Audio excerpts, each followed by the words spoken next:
Hey guys, welcome back to TechMan.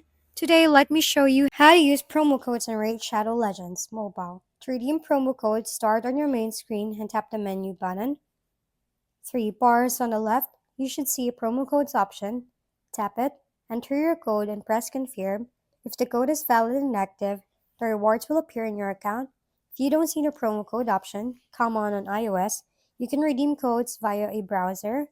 Search for Raid Shadow Legends, redeem promo code, open the official Plarium website, enter your player ID found in your profile and the promo code, press confirm, and the rewards will be delivered to your account either in your in-game mailbox or inventory. Promo codes are often time limited, so check official social media or events to claim them while active.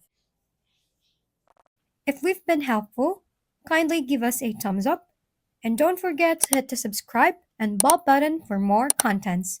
For any questions and suggestions, comment down below.